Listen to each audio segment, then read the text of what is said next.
सर्वधर्माणां जैनं जेतु शासनं जैनं जेतु शासनं। देवादिदेव 1008 श्री आदिनाथ भगवान की, परम पूज्य आचार्य गुरुदेव श्री विद्यासागर महाराज की, मुनि श्री विमल सागर महाराज की, 3 कम नौकड़े महाराजों की। बोलिए परम पूज्य मुनि 108 श्री अनंत सागर जी महाराज की, समस्त मुनि संघ की। आचार्य कहते हैं इस संसारी प्राणी को लोभ के कारण इस संसार में रहते हुए किस प्रकार की हानियों को उठाना पड़ता है, किस तरह के कष्टों को सहन करना पड़ता है। एक कथा के माध्यम से उस विषय को रखेंगे कि लोभी की क्या दशा होती है। वह वर्तमान जीवन तो खराब कर ही लेता है, पर भविष्य के भवों को भी वह कष्टमय बना लेता है। एक व्यक्ति था और उसका यही भाव था कि हमें तो अपार धन वैभव कमाना है। इसमें न्याय नीति की कोई बात नहीं, चाहे न्याय से बने और चाहे अन्याय से बने, इस तरह की उसकी धारणा थी। और वह रात दिन हिंसा से भी धन का अर्जन हो तो हिंसा करता था। कितने ही झूठ बोलना पड़े वह झूठ बोलता था। वो चोरी का भी आश्रय लेना पड़ा तो चोरी भी करता था। और ऐसे करते करते वह धीरे धीरे उसने अपार धन का संग्रह कर लिया, बहुत धन का संचय कर लिया। धर्म की ओर तो उसकी दृष्टि थी ही नहीं कि हम इस मनुष्य कुल में जन्मे हैं, जैन कुल में जन्मे हैं, कुछ परोपकार के लिए हमें कुछ कार्य करना चाहिए, आगामी जीवन के लिए पुण्य संचय करना चाहिए, इसकी ओर तो दृष्टि थी नहीं। और वह किसी धार्मिक काम नहीं करके बस रात दिन इसी गुणा भाग में लगा रहता था कि जितना अभी धन वैभव है उससे ज़्यादा और कैसे बढ़ सके। बस एक ही काम है, सुबह से शाम और शाम से सुबह, रात दिन एक ही चिंता है कि अब और ज़्यादा कैसे हो। कोई काम पुण्य का नहीं, न प्रभु का अभिषेक करना, न प्रभु की पूजन करना, न माला फेरना, न स्तुति करना, न आहार दान और न स्वाध्याय आदि जो भी गृहस्थों के आवश्यक हुआ करते हैं, गृहस्थ के कर्तव्य होते हैं, उन कर्तव्यों से विमुख होता हुआ बस इसी में उसका रात दिन व्यतीत होता था। मात्र धन ही सब कुछ है। और धीरे धीरे ये छल कपट आदि मायाचारी सब कुछ करते हुए अपार धन उसने वैभव संग्रह कर लिया। और एक चिंता उसको हमेशा यह रहती थी कि हमने ये कमा तो लिया है मेहनत के साथ, पर ऐसा नहीं कि इसको कोई ले जाए। तो यहाँ तक कि वह निद्रा भी नहीं ले पाता था, क्योंकि रात में निद्रा में हम सो गए और रात में कोई आके सारा ले गया तो क्या होगा, इसकी भी बहुत चिंता रहती थी। आचार्य जी कहते हैं नौकर केवल 8 घंटे की ही नौकरी करता है, पर सेठ जी 24 घंटे के नौकर होते हैं। उन्हें हमेशा ये डर रहता है कि ऐसा नहीं कोई ले जाए। नौकर तो समय पर 10-11 बजे आया, काम किया, भैया सेठ जी हमारा 8 बज गया, हाँ अब जाएंगे। पर सेठ जी अभी नौकरी से क्या है निवृत्त नहीं हुए, अभी उनको और आगे की व्यवस्थाएं, सामान जमाना है, नोट भी जमाना है, और भी तरह तरह काम है। वह अभी अपनी नौकरी से निवृत्त नहीं होके इसी के गुणे भाग में लगे हुए हैं कि कितना आ गया, कितना कम रहा और भी कल क्या करना है। इस गुणा भाग में ही उनका दिन रात निकलता है। नौकरी तो करने वाले चले जाते हैं, पर जे सही नौकर 24 घंटे वाले नौकर हैं, अगर रात में चूहा भी कूद गया तो इनकी नींद गई। क्यों गई? हो सकता कोई हो, क्या पता तो है नहीं क्या है। ऐसी नींद भी नहीं ले पाते हैं और उस वस्तु का भोग भी नहीं कर पाते। इस तरह से अपार धन वैभव कमा लिया और इस तरह की उसकी लोभ वृत्ति बन गई कि वह भोजन भी रूखा सूखा ही ग्रहण करता था। आवश्यक में आने वाली जो भी वस्तुएं थी उसको भी बहुत साधारण तरीके से ही उनका उपयोग करता था और परिवारजन को भी उस धन का उपयोग नहीं करने देता था, ना भोजन के लिए और ना पहनने आदि के लिए। बस यही कहता था कि भाई अगर तुम इस तरह से अच्छा भोजन करोगे, अच्छे वस्तु आदि उपयोग करोगे, धन ही घटेगा। इसलिए वह न तो स्वयं खर्च करता था अपने जीवन के आने के लिए और ना परिवारजन को भी करने देता था। रिश्तेदारों की तो बात फिर अलग ही है ना। रिश्तेदारों को बुलाना नहीं और जाना है तो फिर कुछ आए हो तो जाएंगे ना। तो इस तरह की उसकी प्रवृत्ति थी। दान आदि पुण्य कार्य में तो धन का खर्च होना बिल्कुल था ही नहीं। दान आदि परोपकार में तो धन लगते ही नहीं था और इस तरह वह रात दिन उसकी सुरक्षा में लगा रहता था और यही सोचता था कि और बढ़ता जाए। यहाँ तक कि वह यही सोचता था कि अगर बीच बीच में उपास करते जाओ तो धन बचता जाएगा, तो बीच बीच में वह उपास भी कर लेता था और यही सोचता था अगर किसी के यहाँ निमंत्रण आ गया तो बहुत अच्छा है, वो चूल पई पहने से आ गया तो फिर तो बात अलग है ना। तो इस तरह से भाई इस इंतजार में रहता था कि निमंत्रण आ जाए तो बच जाए। तो जब कभी निमंत्रण आ जाता था तो निमंत्रण में जाता था, उपास कर लेता था, नहीं तो जो रूखा सूखा बनता था सो अपना करता ही था। ऐसा करता करता बहुत दिन उसको हो गए।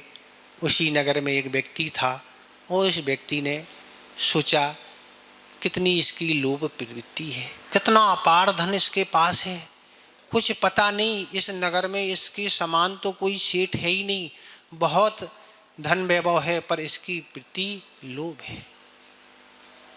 वह एक व्यक्ति था और उसने सारी जानकारी कर ली कि जो भी धन का यह संग्रह कहाँ किस रूप में रखता है, कहाँ इसका रुपया पैसा धन दौलत सोना चांदी कहाँ कहाँ किस स्थान पर रखा रहता, और उसने सारी जांच कर ली और कहाँ कैसा है। जैसे ही रात्रि में सोने का समय हुआ और वह व्यक्ति उसके यहाँ उसने प्रवेश कर लिया और जानकारी उसने सारी कर ली थी। सारी जो सोने चांदी बहुमूल्य चीज़ें रुपया पैसा था पूरा उठाया भरा और लेके आ गया।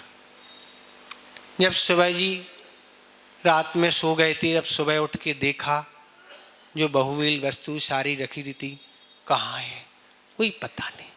मूर्छा जैसी आ गई। कितना हमने श्रम किया, कितनी हमने मेहनत की, रात दिन उसी चिंता में लगे रहे और बरसों छल कपट पाप करके जो कमाया है घंटों में सारी साफ हो गई। मूर्छा जैसी आ गई। बहुत चिंतित थे, परिवारजन भी चिंतित थे, उन्हें भी जानकारी हो गई कि इसके कारण मूर्छा कुछ दिनों में दूर हुई। काफ़ी छानबीन नगर में की, पता लगाया, चर्चा की, पर किसी तरह का कोई पता नहीं लगा कि इस कार्य करने के वाला कौन व्यक्ति है। कोई पता नहीं। अब क्या करें। कितनी मेहनत के साथ और लोभ वृत्ति के साथ पर सारा धन चला गया। वहाँ जो व्यक्ति ने चोरी की थी वह भी वहाँ जाके चिंतित है कि कर तो लिया है इतना बड़ा अपराध पाप, पर ये पाप कटेगा कैसे, कर तो लिया हमने। वह चिंतित था और उसने एक उपाय निकाला कि इसी के एवज में ये पाप कट जाए, तो सारे गांव का उसने निमंत्रण कर दिया। सारे घर घर जाके निमंत्रण किया, हम एक गांव वालों को भोज दे रहे हैं, आप सभी हमारे यहाँ पधारें। और सारे नगर के व्यक्ति उसके भोज में पधारे और सभी लोगों को अच्छे स्वागत सम्मान के साथ बैठाला गया। और सब बैठ गए हैं, भोजन भी परोसना चालू कर दिया। और सब परोसने के बाद भोजन जैसे ही सब ने प्रारंभ किया, अनेक वस्तुएं थीं, पर सब तो अच्छे मज़े से ग्रहण कर रहे हैं। पर वह उस निमंत्रण में सेठ भी आया था, क्योंकि गांव का था।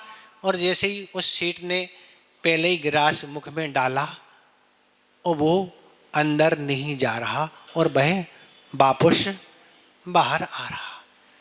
एक दो बार प्रयास किया पर जाने की बात ही नहीं। इस तरह जैसे ही बाहर आता, अब वह कहता है, उसने आवाज़ वहीं से लगाई बैठे बैठे, पकड़ा गया, पकड़ा गया।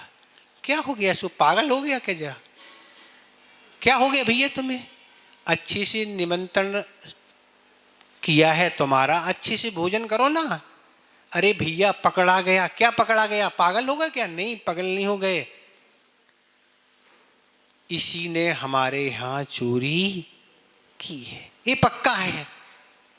क्या कह रहे हो भैया? उसने तो निमंत्रण करके बुलाया है तुम्हें भोजन करे, तुम उस पर चोरी का इल्जाम लगा रहे हो? बिल्कुल पक्का यही चोर है। इसका क्या प्रमाण है? इसका ये प्रमाण है, आज तक हमारा भोजन गले से नहीं उतरा भैया, अब ये भी आज गले से उतर ही नहीं रहा। इस बात का प्रमाण है कि हमारे घर से लाया गया जो धन है, इसने चोरी हमारे यहाँ की और उसी का ये भोज दे रहा है, इसलिए हमारे गले उतर नहीं रहा। प्रमाण है इस बात का। अब आखिर बात थी, माननी पड़ेगी। और जैसे ही वह चिल्ला रहा था, पकड़ा गया, चोरी भी काँप रहा था कि कोई ना कोई अब समस्या आ गई है, क्योंकि उसको तो पता ही था कि हम किसके यहाँ चोरी करने गए थे। और जैसे ही सभी पंच इकट्ठे हुए, अभी तो भैया भोजन बाद में करेंगे, अभी तो ये समस्या निपटाओ। सभी को पंचायत के रूप में बैठे, चोर को भी बैठाला गया, पूछताछ की। चोर कहता हाँ बात तो सही है, उसने भी स्वीकार कर ली। आखिर क्या प्रमाण दें, ये तो प्रमाण दे ही रहा और स्वीकार करना पड़ा कि हमने इसी के यहाँ चोरी की। आचार्य कहते हैं कर्म सिद्धांत ऐसा है कि किसी को नहीं छोड़ता। बरसों करते करते जब पाप का घड़ा निरंतर बढ़ता चला जाता है, लोभ वृत्ति बढ़ती चली जाती है, जहाँ धर्म पुण्य के लिए कोई समय नहीं और किसी भी परोपकार के लिए धन की बात नहीं और ना कोई धर्म ध्यान के लिए ही, इस तरह निरंतर जैसे ही पाप बढ़ता चला जाता है और पाप का घड़ा जैसे ही भरता है और उसका उदय आता है, तो लोभी व्यक्तियों की ऐसी ही दुर्दशा होती है। ऐसी स्थितियां हैं, धर्म के लिए कोई समय नहीं। आज आप बाहुलता से देखो, हर नगर की यही दशा है।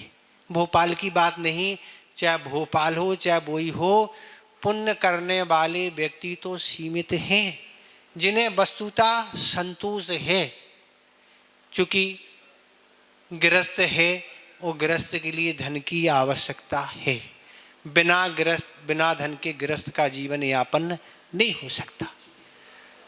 पर धन संग्रह के लिए लोभ वृत्ति के कारण न्याय और अन्याय की कोई बात ही नहीं रखी जाए।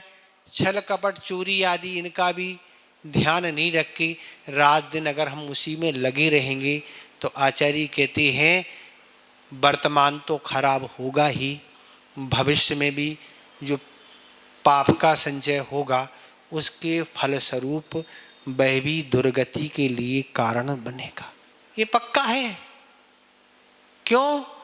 इस तरह छल कपट आदि करने से रात दिन बस यही चिंता है कि धन कैसे बढ़े और धन कैसे बढ़े और परोपकार आदि में नहीं लगता है तो आगामी जीवन में पुण्य संचय के लिए कोई साधन नहीं। इसलिए आचार्य ने धनवानों की प्रशंसा नहीं की। लोग कहते धनवानों की नहीं, धन जिसके पास है वह दान आदि परोपकार में लगाते हैं उनकी ही प्रशंसा की है।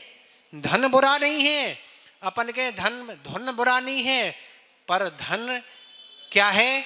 न्याय नीति से कमाया जाए और परोपकार आदि अच्छे कार्यों में लगा जाए तो वह धन बुरा नहीं, वह आगामी पुण्य के लिए साधन है। आप देखें ग्रंथ और आचार्यों की जहाँ भी वाणी आचार्य ने बताया है कि इस तरह जिसने पूर्व जीवन में दान आदि पुण्य किया है उसके फलस्वरूप ही धन दौलत मिलती है। जो भी दरिद्र हैं वो इस बात का प्रमाण है कि पूर्व जीवन में उनने अपने धन का सदुपयोग नहीं किया, उनने कोई पुण्य आदि कार्य नहीं किया, तो इसीलिए वह दरिद्र बनी हुई है। अभी भी नहीं करेंगे तो फिर दरिद्र होंगे, ये तो बात है ना। तो इस तरह ये वह एक कथानक हमने आपके सामने रखा कि रात दिन जिसने धन का संग्रह किया, छल कपट पाप आदि किसी बात का ध्यान नहीं रखा और कर्म के उदय में ऐसी दशा हुई कि भी सारा का सारा चला गया। उसमें भी आर रोज ध्यान, अब आर रोज ध्यान चल रहा कि धन चला गया, परिग्रहानंद है। क्या है जी? क्या है? परिग्रहानंद, और इसको विषयानंद भी कहते हैं। ये रोध ध्यान है।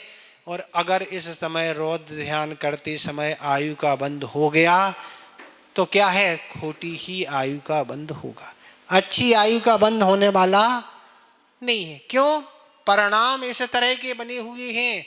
इसलिए आचार्य कहते हैं कि अपने जीवन को अच्छा बनाना है तो न्याय नीति से धन का संचय करो। कब? जो आपके लिए धन संचय का काल बताया है। काल कौन सा है? 10-11 बजे का समय ये काल कहलाता है। जब आप सुबह उठें, अच्छे से भगवान की स्तुति करें, उनका जाप मंत्र करें और क्या स्तुति करें, अभिषेक पूजन करें, आहार दान स्वाध्याय आदि ये कर्तव्य का पालन, अपने सत्कारों का पालन करते हुए फिर आप गृहस्थ हैं तो जाके आप न्याय नीति से धन का संचय करें। तो बात है। आप सारे कार्य भूल गए, बस एक ही लोभ ही लगी है, बस धन का ही लोभ लगा है। भैया धन पुण्य से संचय होता है, श्रम से संचय नहीं होता है। मजदूर हो तो वो अरबपति बन जाए, आपसे ज्यादा श्रम कर रहा, पर पुण्य नहीं है उसका। और आज मजदूरी करते हुए भी उसकी प्रवृत्ति खोटे कामों में लगी है, व्यसनों में लगी है, पापों में लगी है। कहाँ से उसका पुण्य संचय नहीं होना। तो इसलिए आचार्य ये कहते हैं कि अपने कर्तव्यों का ध्यान रखो। हमारे कर्तव्य शाम सुबह की क्या है? आज ऐसे बताते हैं, पहले के लोग कितने संतोषी होते थे, सारे आवश्यक करके फिर भोजन करके व्यापार के लिए जाते थे, और फिर जैसे ही शाम हुई व्यापार बंद किया और आके भोजन किया, फिर जाके प्रभु भक्ति में लग गए। तो ऐसे न्याय नीति से धन का संचय करते हुए और फिर आके अपना बंद करके फिर पुण्य संचय के कामों में आरती आदि जो कुछ भी करना, इस तरह के संतुति। हम तो यही सोचते हैं भैया लाइट आने से कितने पाप बढ़ गए, विचार करो आप। हम यही सोच रहे थे, सारे पाप हर तरह के व्यसन केवल लाइट के कारण। लाइट नहीं हो तो व्यक्ति किससे कहाँ मिले, कहाँ बैठे, कहाँ उठे, घूमना फिरना। आचार्य जी कहते थे एक दीपक में पूरी रात्रि निकल जाती थी, शाम को जलाया बस जब तक जागना है फिर बंद कर दिया। इस तरह से संतोषी प्राणी होते थे। पर आज धन के लोभ के कारण, धन का नहीं, तरह तरह के लोभ हैं। आप इन्हीं से धन के अलावा और भी लोभ हैं। वह चक्रवर्ती केवल आम के लोभ में नरक के कारण बन गया। आम, चाहे स्पर्श इंद्री का विषय हो और चाहे रसना इंद्री का, कोई भी इंद्री का विषय हो और किसी तरह का भी लोभ हो, अगर लोभ पर आप नियंत्रण नहीं करेंगे तो किसी भी आयु का बंद कर सकती है। बहुवारम परिगतम नारकस्यायुषा, बहुत आरंभ और बहुत परिग्रह क्या है? नरक आयु बंद के लिए कारण है। इसलिए हमने आपको कहा था कि लोग कहते यशोधर महाराज के गले में सर्प डाला राजा सैनिक ने, इसलिए नरक आयु का बंद हो गया। पर हमने आपको बताया था कि आचार्य गुणभद्र महाराज ने उत्तर पुराण में लिखा कि बहुत आरंभ और बहुत परिग्रह के कारण राजा सैनिक को नरक आयु का बंद हुआ। तो ये भी कारण है। वो भी दो आचार्यों के दो मत हैं या चार आचार्य चार मत हैं, अपन को तो सभी स्वीकार करने योग्य हैं। अपनी बुद्धि नहीं लगाना कि ये गलत है और ये सही है। चारों आचार्यों की बात अपने लिए प्रमाणिक है और वह मानने योग्य है। तो इसलिए आचार्य ये कहते हैं कि अपनी लोभ प्रवृत्ति को घटाना होगा, संतोषी बनना होगा, नहीं तो धन साथ में नहीं जाने वाला है। पर धन संग्रह में और धन के अर्जन में जो भी तुमने पाप किया है वह पाप जरूर जाना है, ये नियम है। वह आगामी पर्याय के लिए वहाँ आपको भोगना पड़ेगा। इसलिए कर्म तो एक बार किया जाता है पर भोगना पड़ता है भवों भवों तक। पारसनाथ का उदाहरण देख लो, एक बार किया और 10 भव तक बेर चला। ये दशा है ना। आदिनाथ को देख लो ना, एक 13 महीने और कुछ दिन तक अंतराय कर्म, वो तीर्थंकर विकृति बंद करने वाले, वह कर्म कहता है 7 महीने कुछ दिन तक कहाँ घूम रहे हैं, कहाँ घूम रहे हैं? आहार के लिए। कर्म उनको नहीं छोड़ा, हम आपकी क्या, वही पारसनाथ भगवान जिनके गर्भ और जन्म के काल में रथ बरसे, अब पत्थर बरस रहे हैं, बरस रहे हैं ना। यही है, कर्म तो कर्म है, किसी को छोड़ने वाला नहीं है। इसलिए आचार्य कहते हैं अपने जीवन जितना आपको आवश्यक है, आपका जीवन यापन अच्छे से हो जाए, धर्म ध्यान अच्छे से आपका हो जाए और आगामी जीवन में ऐसे पाप का संचय ना हो जिससे आप दुर्गति के पाप बन जाए। और जो भी आपका धन परोपकार में लग सके तो उसको परोपकार में लगाओ, नहीं तो रात दिन पाप के द्वारा ही अर्जन किया है और इंद्रिय आदि अन्य कार्यों में लगा रहे हैं, सुखों में भोग रहे हैं, उससे भी पाप का ही संचय हो रहा है। और पाप का संचय हो रहा है तो फिर क्या होगा? तो वह तो दुर्गति के लिए कारण बनेगा। लगता है अपन को कि अपन सब अच्छा कर रहे हैं, पर आप वर्तमान योग की कथाएं देखें, आचार्य द्वारा लिखे हुए श्लोक और गाथाएं देखें, चिंतन विचार करें। पर समय ही नहीं है महाराज, यहाँ तो 12 बजे के पहले बाजार खुलता नहीं, बताते हैं नहीं। पर क्या करें महाराज, बाजार 12 के पहले नहीं खुलता है, पर हमारी धर्म में रुचि नहीं है। हम कहते धर्म में रुचि नहीं है, यहाँ आके बैठ भी जाए, करेंगे क्या? वो क्या है? जिनकी रुचि है उनका आना यहाँ सार्थक है, और जिनकी रुचि नहीं है वह बैठे यहाँ है। प्लानिंग वहाँ चल रही है, कहाँ चल रही है कि अब क्या करना है। इसलिए देखो गुरुदेव ने आप पर कितना उपकार किया है कि आपको लगातार संघों का चतुर्मास मिल रहा है। अब चतुर्मास क्या, अब तो एक पक्ष भी नहीं बचा, अब तो पक्ष भी नहीं बचा, पक्ष भी अब जाने वाला है। कहाँ जाने वाला है? तो अब कहाँ जाने वाला है? जहाँ से आया था वहाँ से जाने वाला है। इस तरह हम तो यही आपसे कहेंगे कि अपनी वृत्ति को सुधारो और ज़्यादा लोभ नहीं बढ़ाते हुए संतोषी बनो, तब जाके हमारा कुछ हो सकेगा, अन्यथा कुछ होने वाला नहीं है। आयु बंद के बाद कुछ आप नहीं कर सकते, आप क्या, कोई कुछ नहीं कर सकता। इसलिए इन विषयों का लोभ, आचार्य जी कहते हैं कि अगर स्पर्धा करना है तो लोभ की बढ़ाने की स्पर्धा नहीं, लोभ के घटाने की स्पर्धा करो। आप ऐसे जीव, ऐसे व्यक्तियों के उदाहरण को लो, ऐसे व्यक्तियों की कथा की लिखो जो लोभ के घटाने में लगे हुए हैं।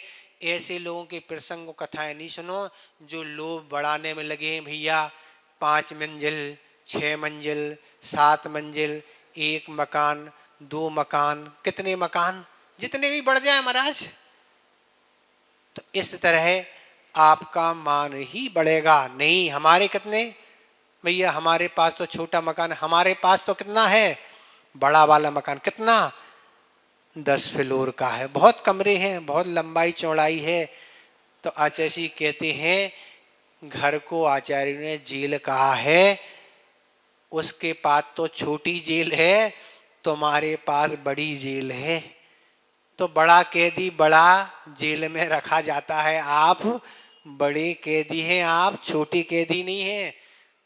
तिहाड़ जेल में रखा जाता, दिल्ली में तिहाड़ जेल है, उसमें बड़े कैदियों को रखा जाता है। तो इस तरह से अपने वृत्तियों को इन कथानों के माध्यम से सोचो। कुछ आप चिंतन विचार के लिए शाम सुबह जब भी आपके समय है समय निकालो, तो अपनी वृत्ति बदल सकेगी। नहीं तो प्रत्येक दिन निकल रहा है, उसी तरह हम अपना जीवन निकाल रहे हैं। महाराज सब कुछ हो जाएगा, बस हम गए वो पटक आए, सिर हो गया काम, बस 24 घंटे में थोड़ा सा काम कर लिया, हाँ अब तो महाराज सब अच्छा हो जाएगा ना। अरे बड़े बड़े मुनि राजों का कोई भरोसा नहीं, तुम आदि का क्या होगा, कौन सा कर्म कब कौन सा उदय में आ जाएगा, हम पता नहीं कर सकते। इसलिए अपने जीवन को हमेशा धर्ममय बनाओ, अपना जितना पुरुषार्थ हो सकता उतना पुरुषार्थ करते चले जाओ। फिर अगर तीव्र है तो बात अलग है, पर अगर अपने परिणाम अच्छे हैं, द्रव्यच्छेद काल अच्छा है, तो हमारा वह कर्म संक्रमण भी हो जाएगा। आगम में संक्रमण की व्यवस्था है, कितने ही कर्म तीव्र हो, आप चाहो तो पुरुषार्थ से उसको हल्का कर सकते हैं। जैसे आप मेथी को हल्का करते हैं, करते कि नहीं, मेथी कितनी कड़वी होती है, पर आप पानी में धो धो के फिर उसमें बूरा डालते, छुआरे या डाल के फिर कैसे अच्छे से करते ग्रहण के नहीं। पर में जब आपको हरि का त्याग रहता है, इसी तरह उस मेथी की तरह उसकी कड़वाहट, कर्मों की भी कड़वाहट हम कम कर सकते हैं।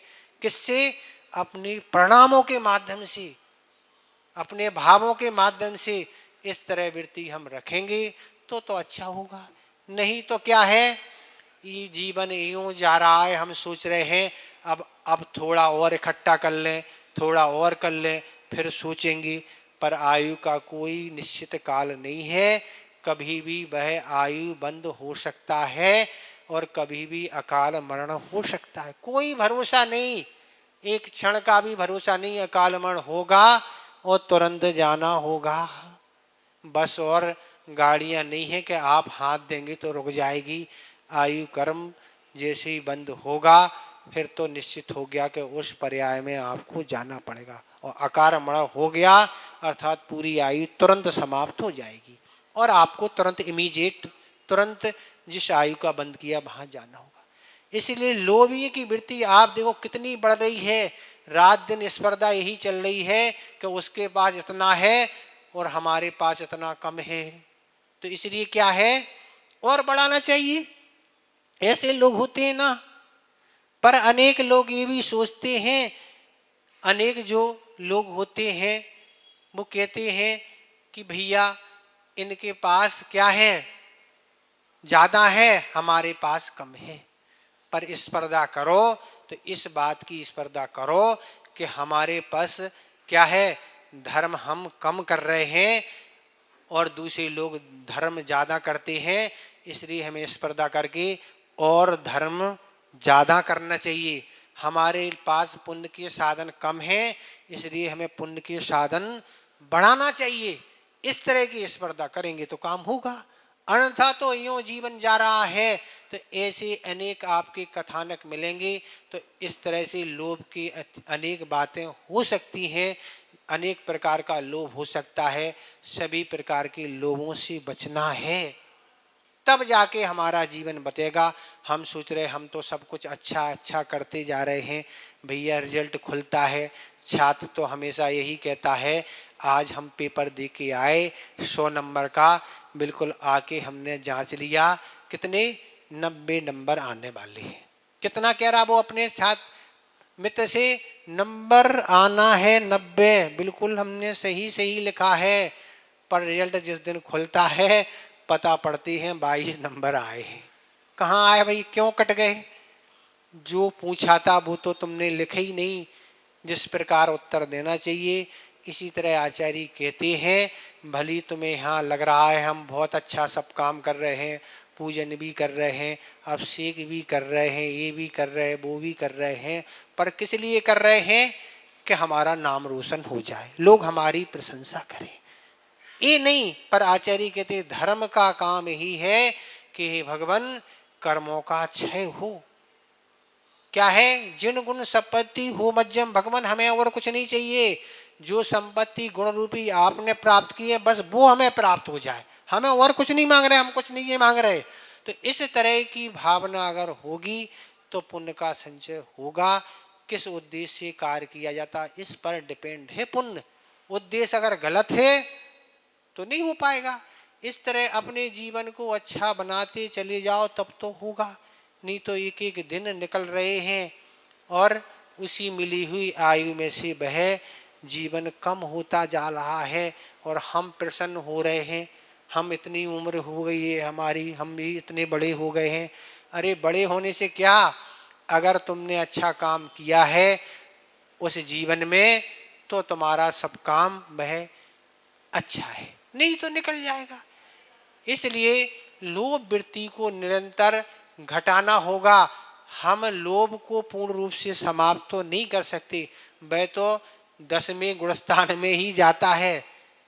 जो कषाय है चारित मोहिनी की अनंतानबंदी प्रत्याख्यान प्रत्याख्यान, उसमें संजनन लोभ कब जाता है? 10वें गुणस्थान के अंत समय में जाता है। सबसे ज्यादा क्या है? लोभ। अंत में जाने वाला अगर कोई है कर्म तो सबसे अंत में जाता है सूक्ष्म लोभ, संजलन लोभ। वहां तक चलता है, वो किस रूप में होता ये अपन नहीं बता सकते।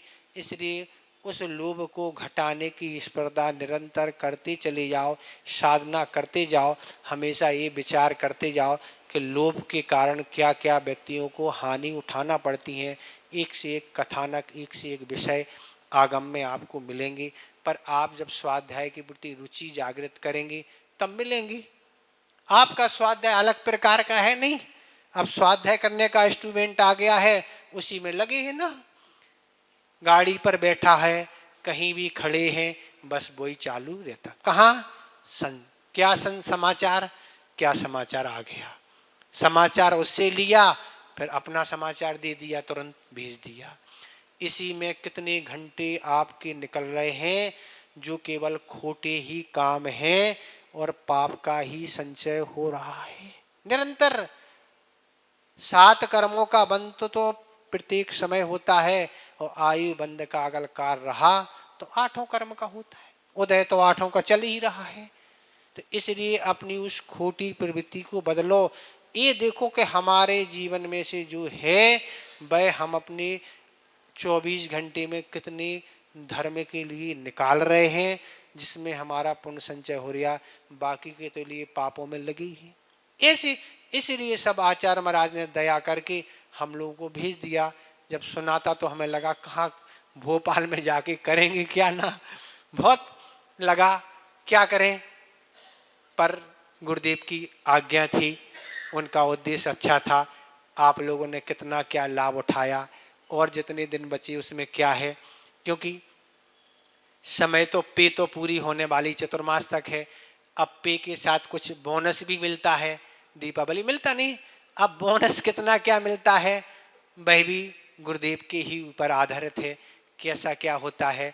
तो जितना समय आपको मिला है, इसलिए अपने जीवन को उनका उपयोग करो और अपने जीवन को पुण्य कार्य से बोलो, फिर आपको होगा। तो क्या होगा, जब इस पुण्य का उदय आएगा तब आपको ज्ञात होगा कि उस पुण्य के फल स्वरूप आप जब देवों में जाएंगे और जब वह आपको अवधि ज्ञान से जानेंगे कि उस पुण्य के फल स्वरूप हम यहाँ जन्मे हैं, तब आपको उसकी कीमत समझ में आएगी। और नारकी को उस नरक में जन्म लेने के बाद कीमत समझ में आती है कि पाप की ये कीमत है। पाप के फलस्वरूप हम इस नरक में आ गए हैं।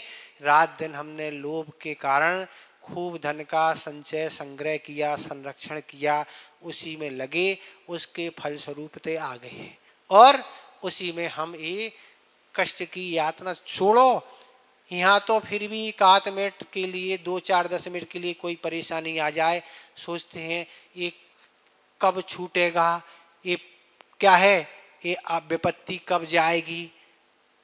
ये तो विपत्ति के उपाय बहुत सारे हैं जिनसे हम दूर कर सकते, पर नरक में कोई विपत्ति के प्रतिकार के लिए कोई साधन नहीं। ना कोई नारकी तुम्हें सहयोग देगा, न कोई देने वाले हैं। यहाँ तक कि एक देव एक नारकी को अपने प्रेमी को लेने गया नरक में कि चलो भैया अपना प्रेमी मित्र है, इसको स्वर्ग ले चलते हैं।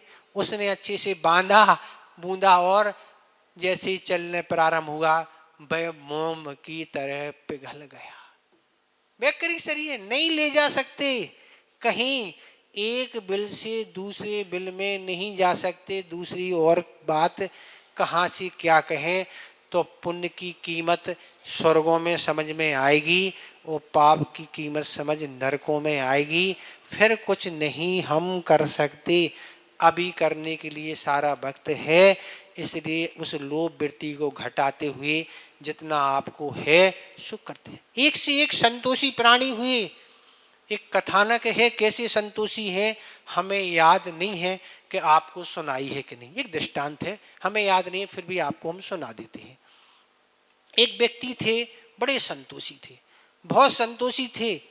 मैं कटनी नगर में रहते थे और विवाह संबंधी वह सामग्री बेचते थे। उनका नियम था कि 400 रुपये की बिक्री होगी, बस हम दुकान बंद करके मंदिर चले जाएंगे और बस इस तरह का वह जीवन यापन करते थे।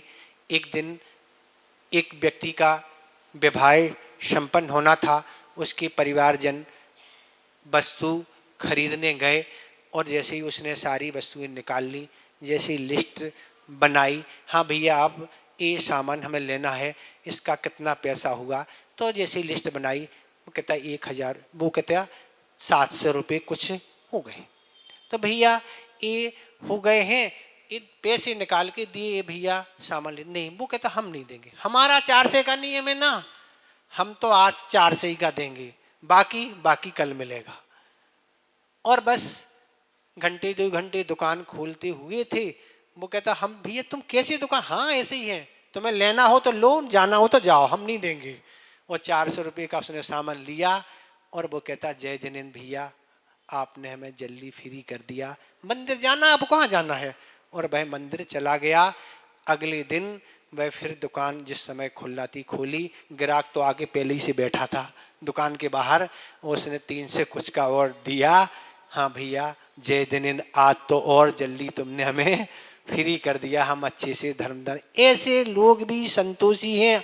अभी की घटना कुछ समय वर्षों की, आप कहते संतोषी हैं। पहले अपने इंद्रियों विषयों पर नियंत्रण करना होगा, इच्छाओं पर नियंत्रण करना होगा, शौकों पर नियंत्रण करना है, तब जाके बचेंगे। आपको अरमान और शौक बड़े बड़े हों, विषयों के शौक हों, और फिर आप धन नहीं चाहें तो कहाँ से होगा। धन जब आता है तो आपके शौक पाप कारों में बढ़ती हैं। अनर्थों से जब धन आता है तो अच्छे कामों में नहीं लगता है, और लगता है तो मान बढ़ता है। तो इस तरह आपका समय लगभग हो गया है। ज़्यादा आपको क्या सुनाएं, 2-3 महीने से तो सुना रहे हैं। अब आप पर कितना क्या प्रभाव आया, प्रभाव तो आएगा। इतना तो नहीं है। कुएं में गिरा है, कुएं में गिरा व्यक्ति कभी सूखा निकलता नहीं। निकला महाराज, पानी नहीं हो तो कुआं का आएगा, फिर पानी होगा उसी को कुआं बोलते ना। जो भी कुएं में गिरता है वह सूखा नहीं निकलता है, ये हमारा विश्वास है। कक्षा आदि अटेंड, प्रवचन आदि कहीं भी कुछ सुनेंगे, कुछ ना कुछ तो प्रभाव आप पर पड़ेगा। अभी नहीं पड़ेगा तो अगले भाव में पड़ेगा। आचार्य कहते हैं भैया कि अगर जिसने शुद्ध ज्ञान किया है वह परभव में भी काम आता है, नरकों में भी काम आता है, वह उसकी स्मृति काम आती है। तो इस तरह अपने जीवन को अच्छा बनाते, हर तरह का लोभ कम करते चले जाओ और इस तरह आपका पुण्य संचय होगा, वह आगे में जीवन में काम आएगा। तो इस तरह अपनी को जब भी लोभ वृत्ति या कोई भी अपने अंदर विचार आता है, उस समय आपको प्रसंग याद आना चाहिए कि इसके बदले हमें ये कष्ट भोगना पड़ेगा, इस कर्म का उदय हमें इस तरह भोगना पड़ेगा, तब जाके आपका वह विचार परिवर्तन होगा। अन्यथा आया और आपने ध्यान दिया, चला गया और वह आपने विषय प्रवृत्ति पाप प्रवृत्ति कर ली और उसके फलस्वरूप आपने पाप का संचय कर लिया। इसलिए अपने जीवन को बदलो, अच्छा है। और ये नियम है, अगर आप इस तरह की वृत्ति रखेंगे, हमारा ये आपसे कहना है कि आपकी नियंत्रण वृत्ति हर तरह से बदलती जाएगी, चाहे लोभ हो चाहे क्रोध हो, सब बदलता चलाएगा। ध्यान देने की आवश्यकता है और आप जब ये लाभ उठा लेंगे तब आपको आएगा कि हमने अपने जीवन में कितना अच्छा काम किया, उस समय ध्यान आएगा। अभी नहीं लग रहा आपको। कीमत कब समझ में आएगी? जब आप बच जाएंगे, नहीं हम गलत कर बैठते, उसके फलस्वरूप में ये भोगना था। इसलिए अपने जीवन को अच्छा बनाएं, इतने हम पर्याप्त समझते हैं। अहिंसा परमो धर्म की।